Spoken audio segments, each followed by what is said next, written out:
Welcome to A Magical Life, Health, Wealth and Weight Loss. I'm your host, Magic BARCLAY, lead practitioner at Holistic Natural Health Australia and #1 best-selling author. In this podcast, I aim to give you practical tips on how to accelerate and sustain your health, increase your financial, spiritual and emotional wealth, and to look at something that haunts many of us needlessly, weight loss. In some episodes, I'll have guests available to give you even more tips, but in others, the floor is yours. Drop us a line at A Magical Life Podcast on Facebook and let me know what you would like to know more about. Now, sit back and enjoy, because it is time for you to create and truly discover a magical life. Welcome back to A Magical Life. I'm your host, Magic BARCLAY, and today I'm joined by Colin Jewett. Colin is an industrial engineer, author, coach, and adventurer. He loves helping others rediscover the joy of learning and partner with their brains to unlock limitless memory, boundless creativity, and unshakable focus. Welcome, Colin. Hey, Magic. Thank you so much for having me. Absolute pleasure. Tell us, what is an adventurer? I think it's kind of a state of mind. So one of my favorite quotes is, and I'm probably going to butcher it, so it's kind of sad that it's my favorite quote, but something along the lines of, an adventure is just an inconvenience rightly considered, and an inconvenience is just an adventure wrongly considered. And I think that was a paraphrased version of something from G.K. Chesterton, but that's how I remember it, and that's how I think about it in my life. I would like to see myself as an adventurer, but I think I'm a bit too precious, to be honest. Do you adventure into everything in life, like travel, learning? Because, I guess there might be a lot of listeners out there that go, a bit like me. Yeah, I'd like to be adventurous, but I like the comfort of home. So can it be applied to any part of life? Oh, yeah, for sure. So a big thing that I do as a coach is help people to kind of unlock that adventure in the daily life, in the mundane, and rediscover the world again. Because something that happens, and you can see this if you watch babies and children, the way that they see the world is completely different, and they're kind of amazed by everything, and they want to do things over and over again. And they're startled and excited by things in a way that adults really aren't. And part of that is just adapting to the world around you, automating different processes in your brain over time. And that's a really good thing. It's really important for being effective in your daily life, but it also kind of takes some of the brightness and the color out of it. And so what I help people do is, how do you maintain the positive adaptions that we all kind of develop as adults, and yet rediscover that childlike sense of wonder about the world and get to enjoy that too. So it's trying to get the best of both worlds. I think as adults, we kind of learn not to stand out, not to rock the boat, not to be adventurous. It's instilled in us at school. And then, as adults, it's like, no, don't do that. That's kind of not accepted. So I think we actually do need to create a new wave of adventure and just go, well, who said that's not accepted? And who said I can't make fun of everything in life and really enjoy myself? What do you think? Yeah, absolutely. And I think people naturally think, that it's hard when you've got like psychological filters kind of causing you to see the world in a certain gray way. But it's actually not that difficult to get at least some of that excitement and the adventure and the ability to kind of just, laugh at yourself and appreciate the absurdity of the world a little bit. And, one way to do that is, I might be using this term slightly improperly, but like, I don't know if you've ever heard of a dopamine detox before. Are you familiar with that term? Yes. Okay, yeah. So like a really basic thing that you can do, like you could do right now if you're listening to this podcast and assuming you're not like driving or something like that, is just sit for like 5 minutes and stare at the wall and don't think about anything. I know that sounds really silly, but one thing that it does is it kind of resets the dopamine circuits in your brain. And it's not like a crazy hard reset or anything, it's just 5 minutes. But if you're somebody who's been sitting and looking at your computer screen or scrolling through your phone for hours on end, or you're just used to every time you feel even slightly bored, immediately doing something to stop that bored feeling, try not doing that just for a little bit. And you might be surprised to find that things become suddenly a little brighter and more interesting. So that's like a really small tidbit, but it's a little thing that you can do to make your days a little more interesting than perhaps they've been recently if they've been feeling mundane. And that certainly does work. I've done it a few times. In fact, I do it outside. I stare at the fence. And I don't know if you have wooden fences over there in the US, but here in Australia, we have, I guess they're almost 6-foot wooden fences partitioning each property. And they're as boring as blank as anything, but they're great for doing a dope detox on. Yeah, exactly. And another thing it's kind of the other end of the spectrum that you can do is rediscovering the intrigue and the depth of things that you've kind of learned to ignore. And so one thing I often recommend that people do is just go outside, kind of like you just described, except look at something that you've maybe ignored 1,000 times. Maybe it's a bush right outside of your house or a crack in the sidewalk or something like that, and just look at it much closer. I think this is kind of silly, but I think as we become adults, we literally grow taller, right? We get farther away from the ground. We stop looking at things as closely as we did when we were children. If you watch kids outside, they might hyper focus on something. They might bend down and stare at a bug for like 5 minutes. That's something that you don't really see adults doing. And I think partially that's because we don't want to seem weird. But the other part is that we've just kind of learned to ignore things. And you'll find that if you don't ignore them, if you look at things that you've maybe grown to ignore, that you've kind of seen in your peripheral vision a million times, they're actually much more complex than you might remember. And there's a lot to see there. And so there's kind of an infinite world inside of every little object. And I think discovering that for me was really special. I think it made things much more exciting again. I found myself, I don't get bored very easily because I find interest and intrigue in just about anything around me. And if you ever want to know something deep about yourself, go and watch an ant colony marching, because you'll see politics, you'll see friendship, you'll see tasks and chores, you'll see community roles, all in a line. And it's that whole thing about getting down on the ground. As adults, we walk past an ant colony on the move and we just go, oh, it's a bunch of ants. Like it's just a line of little black ants. But they really do communicate, and you can really see their hierarchy, their social hierarchy, their friendships, the whole thing. And it's actually quite amazing to see how well they work with each other. Yeah, that's absolutely true. And this applies to learning as well. I think it's a very exciting idea when it comes to learning, is the idea that all complex things are made up of simple things. And I learned that at one point, and it really, helped me to kind of think of breaking things down.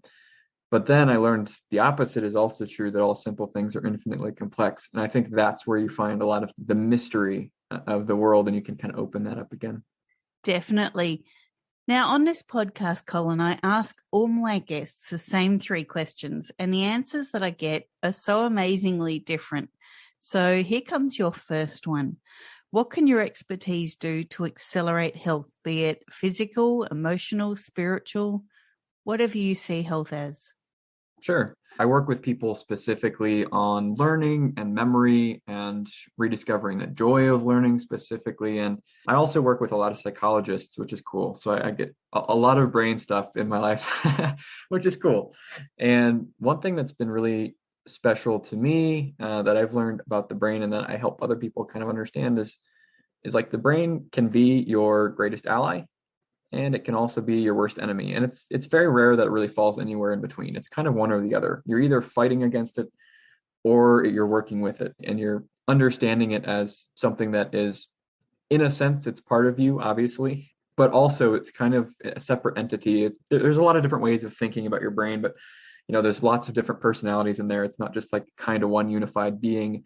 And there's lots of reasons why that's kind of important. I don't know if we have time to dig into that too much, but one thing that I help people with is partnering with your brain. How do you make it your greatest ally instead of your worst enemy?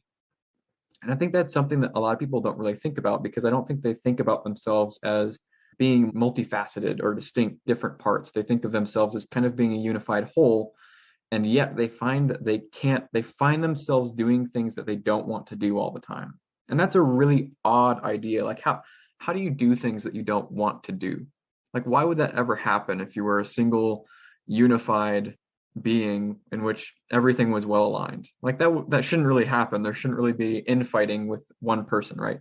So understanding yourself as more of a collective, I think there's a lot of advantages to that as soon as you realize that you can actually partner with those different pieces. And once you do that, I think it has drastic effects in all aspects of your life. Because if you've ever tried to work out before and you haven't been successful, why was that? Well, you weren't partnering with some aspect of your brain. Some aspect of your brain was wanting to do something very different from working out, and you didn't know how to negotiate and get on the same page. And I think that's true with anything. Anytime you find yourself doing something you don't want to do or not doing something you do want to do, that means there is a failure in the communication between the different parts of who you are, and you haven't learned how to negotiate that yet. Yeah, totally. That constant give and take, that constant struggle that we find ourselves in can leave your health up in the air. And it's totally partnering with your brain. If you're going to say to yourself, I feel sick, then you're going to feel sick, because your brain's going to hear that and try and find evidence for that. But if you say, I am well, I feel great, again, it will find evidence to support that and make that your reality. Yeah, that's true. That's kind of an example of how you can use confirmation bias in a positive way. Yeah, that's absolutely true. And this is another thing about learning that I think is really interesting. Like, people often think that you have beliefs and you have ideas, and then those you use to inform your behavior. And it's kind of like that one-way street, when it's really more circular. You watch yourself constantly. You watch yourself to learn who you are. And this is what you were just saying. It's like you watch your behavior, and that informs what you think about yourself, and that informs your behavior, which informs what you think about yourself. And it's kind of a cycle like that. And you can kind of insert into that cycle, and you can change it. But most people don't even realize that cycle is really there. And until you recognize something, you can't really address it or improve it. Now, we talk about wealth here as well. So not just the financial, but also the spiritual and emotional wealth of a person. So what are your top 3 tips to creating wealth? Yeah, I love this question. And I'm going to give kind of a cheater answer here, because I'm just going to kind of make one statement that's going to be a blanket across, I think, all of those topics: personal, financial, emotional. And I'm stealing this from the psychologist Carl Jung, if you're familiar with him. He once said, until you make the unconscious conscious, it will control your life, and you will call it fate.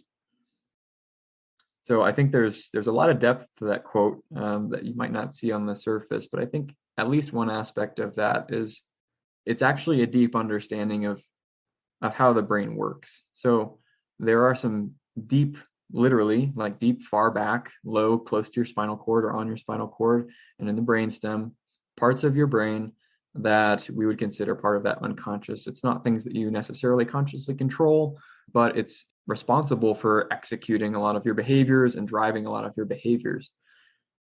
And if you don't know what's going on back there, or how that works, or it's kind of floating under the surface, then it will run your life. It will essentially possess you and it will take action through you.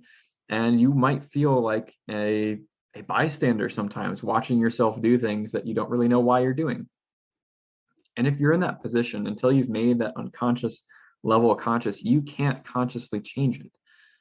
If you're not aware of it, how can you consciously change something you're not aware of, right? So that, to me, is really kind of the underlying mechanism that we have to understand, and we have to spend some time thinking about if we want to make progress, conscious progress and intentional progress, not just accidental progress in any area of our life, whether it's personal, financial, emotional.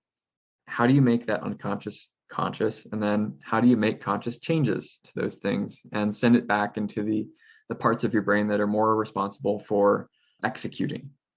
That's actually a great answer. Haven't had anything like that before. People will often be asking themselves, okay, well, there's conscious and there's unconscious. How do I know the difference? So many people are thinking that their conscious thought comes because they thought of it. There's no distinction. So what can you tell the listeners about the distinction? Sure. So there's a couple things. I'll give like a very basic reduction. I mean, the brain is so complex. It's the most complex thing in the entire universe as far as we know. And so I think explaining it perfectly is impossible. I don't think anyone has the knowledge to do that, but there are some, I think, basic things that I feel like everyone should really know. And these aren't things that I learned until, within the past few years that have really changed the way I see myself, I see the world, I see people.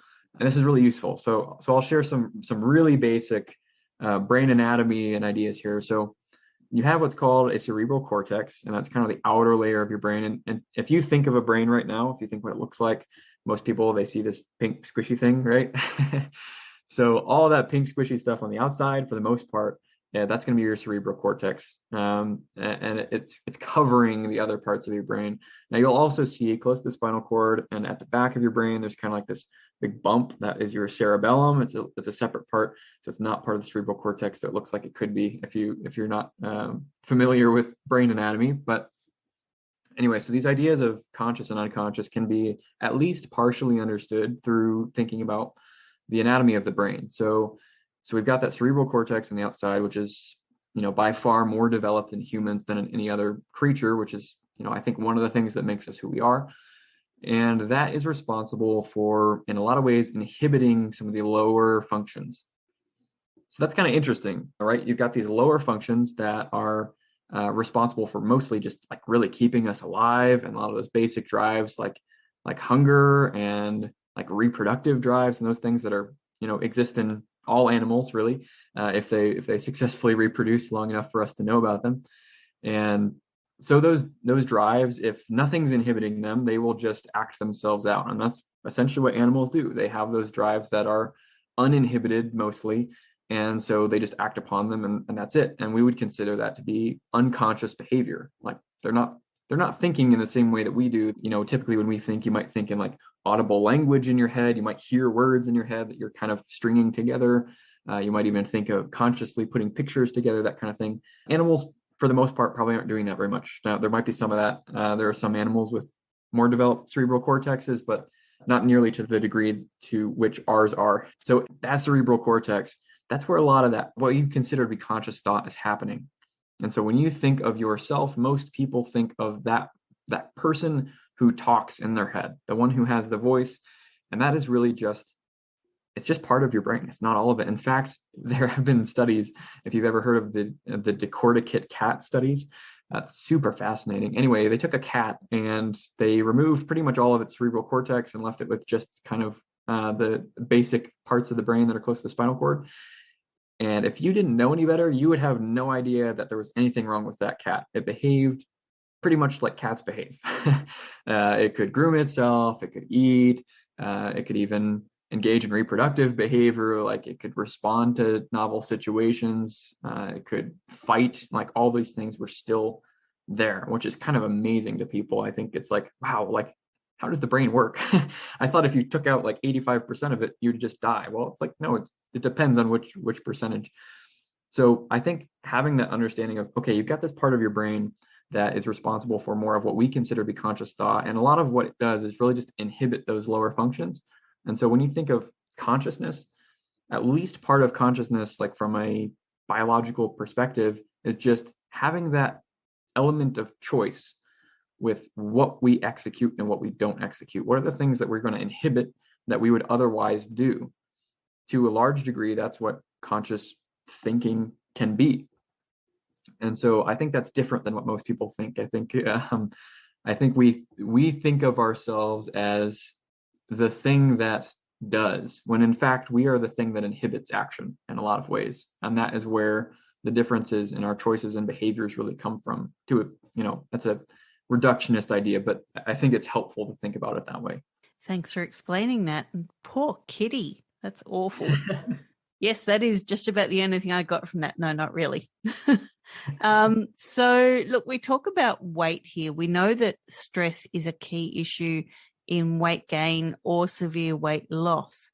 So this is quite a personal question. Have you ever battled your weight? If so, what was the trigger to lose it? And the second part of the question, how can you help listeners reduce their stress? Yeah, that's a really good question. So for me personally, I have never been severely overweight or anything like that. I have consciously made a lot of changes to my weight over time. So at one point I was pretty consistent with, I wouldn't call it like bodybuilding, but it was very intentional changes to my body of cutting and bulking. I'm sure your audience is probably familiar with those ideas. Very consciously dropping weight and trying to drop body fat and increase muscle and do all those things in a cyclical way. And that's hard to do. I mean, you have, I think one of the biggest challenges that arises weight loss, but really anything, is if you don't have the self-knowledge to know how to manage and use your conscious mind to inhibit lower functions, who's going to win, right? I like to think of the brain as being kind of, you've got like a tiger and you've got a tiger tamer or a lion trainer or something like that. And the lower functions would be more of that tiger or that lion. And I'm sure anyone who's struggled with weight loss or anything like that before has had that experience of feeling like there's an animal inside them that's overpowering their will. It's like they have this will, they really want to lose weight or get healthier, and they feel like there's something that's stronger inside of them that is preventing them from doing that, taking destructive courses of action, and they feel kind of like their hands are tied. And I think it's useful to think of the brain in that way to some extent, because when it really comes to it, who's stronger, the tiger tamer or the tiger? The tiger is going to eat his face off if it wants to. And so unless you really understand that is the scenario that you are in, that is what you are dealing with, unless you treat it accordingly, you're going to lose. You have to be smart. You have to really understand yourself. You have to understand what's going on in there, at least to some degree, before you can really have any success with taming the tiger, so to speak. I think one of the biggest issues, and I'll kind of rant a little bit here, if that's okay, in like the fitness and health industry, is the fact that there is pretty much everything out there will work for somebody. Like, for example, my mother-in-law, she eats a lot of sugar. She's super healthy. She feels great. She goes on long runs. She's fit. She can run way farther than me. But if I ate her diet, I would feel horrible all the time.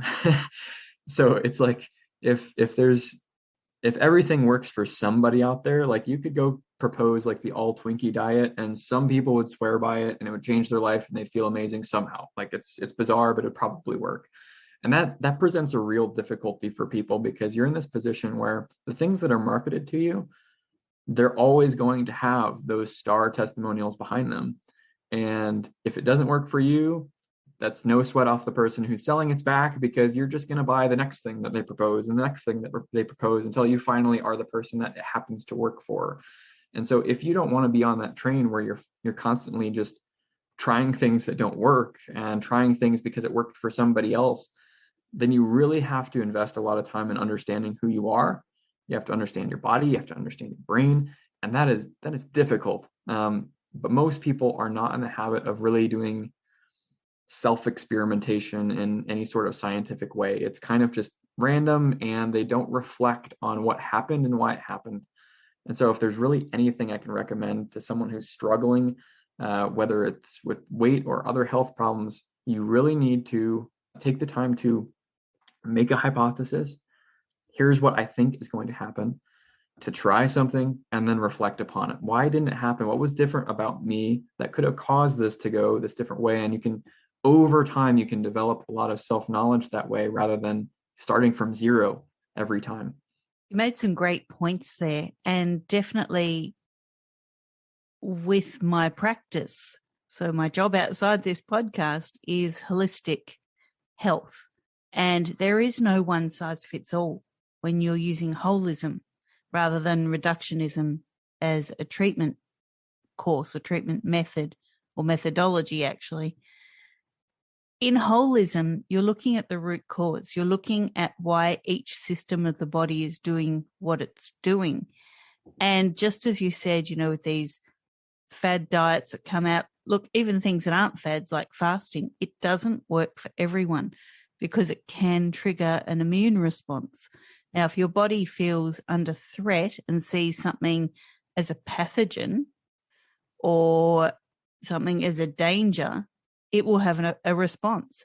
And that response could be severe weight loss. It could be weight gain. It could be anything. And, things like the all sugar diet, the no sugar diet, the cookie diet, the Twinkie diet, whatever it is, will stir up a threat response. And, the celebrity that's spruiking it, as you said, might not have that threat response, but you might. So it's really, as you said, partnering with your brain and knowing what works and what doesn't. So by all means, try these things. But if you don't feel 100% in the first 24 hours, it's not for you. It's really not for you because you're actually starting a stress response. So just my 2 cents on what you just said.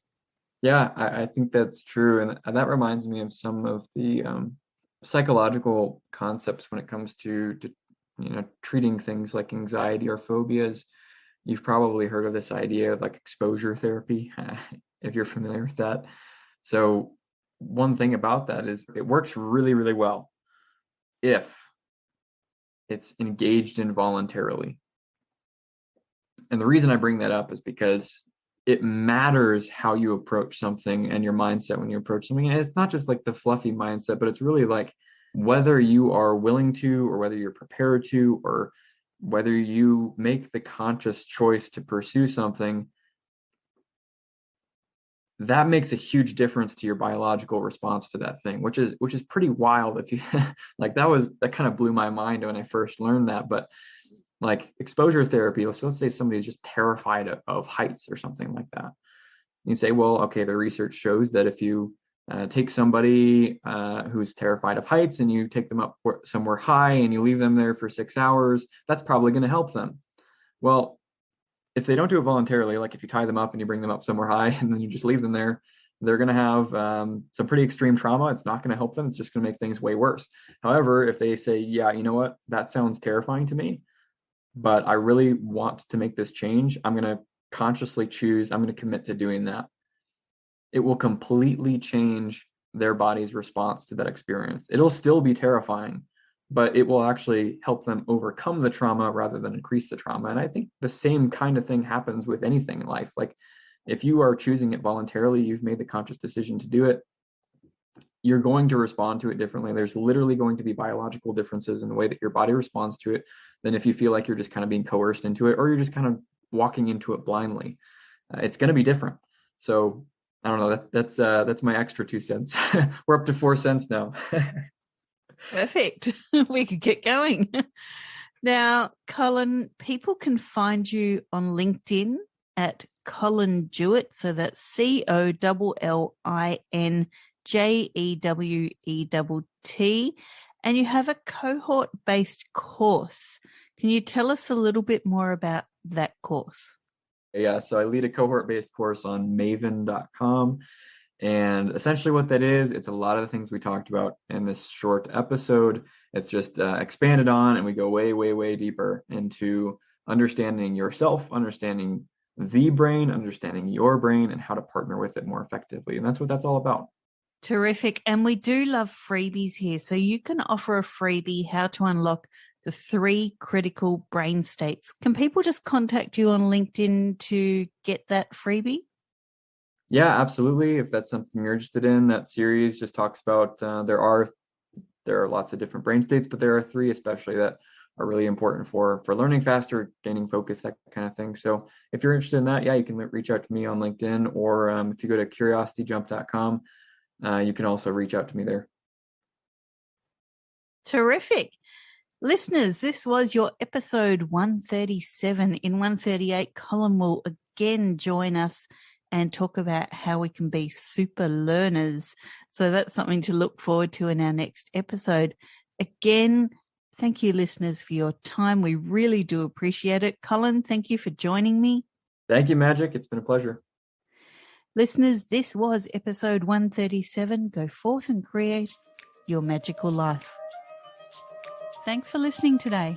Please subscribe to hear future episodes, leave a review, and share this podcast. You can follow us on Facebook at A Magical Life Podcast or at Holistic Natural Health Australia. That's holistic with a W. You can find us on Instagram at Holistic Natural Health or at www.holisticnaturalhealth.com.au. That's where you'll access all sorts of articles, freebies, and more.